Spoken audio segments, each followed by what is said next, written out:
நிறைய பேஷண்ட்ஸ் கேட்குற கேள்வி, டாக்டர் ஆயில் புல்லிங் நல்லதா? நான் டெய்லி ஆயில் புல்லிங் பண்றேன், ஆனாலும் எனக்கு சொத்தை நிறைய இருக்கு, கம் டிசீசஸ் இருக்கு, இது எதனால வருது? ஆயில் புல்லிங் நான் 15 to 20 மினிட்ஸ் பண்றேன், அதுலயே உங்க ஃபுட் எப்படி நான் சாப்பாடு மாட்டிட்டு இருக்கிறதெல்லாம் வந்துடாதா? ஏன் சொத்தை வருது அப்படின்னு கேட்குறாங்க.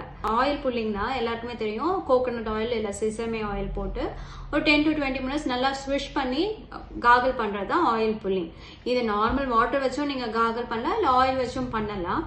பட் இதனால உங்களுக்கு டிகேவே வராதா அப்படின்னு கேட்டா அது கொஸ்டின் மார்க் தான். என்னதான் நீங்க குளிச்சாலும் வெறும் தண்ணியிலேயே குளிச்சுட்டு இருந்தா சோப் போடாம உங்க டர்ட் எல்லாம் எப்படி போகும்? அதே மாதிரிதான் நீங்க வாயில பிரஷ் அண்ட் பேஸ்ட் யூஸ் பண்ணி மெக்கானிக்கலா பிரஷ் பண்ணாம வாயில தங்கி இருக்கிற மைன்யூட் ஃபுட் பார்ட்டிகல்ஸும் போகாது, அங்க வாயில ஒரு தின் லேயர் ஆஃப் பிளாக்னு சொல்லுவோம், அதுவும் போகாது. ஸோ இது ரெண்டுமே போகலைன்னா உங்களுக்கு டிகேஸ் அண்ட் கம் டிசீசஸ் வரதுக்கு சான்சஸ் இருக்கு. So oil pulling is not a substitute for brushing. நீங்க ரெகுலரா பிரஷ் பண்ணிட்டு கூடவே ஆயில் புல்லிங் வேணா உங்களோட சாட்டிஸ்ஃபேக்ஷனுக்கு பண்ணிக்கலாம்.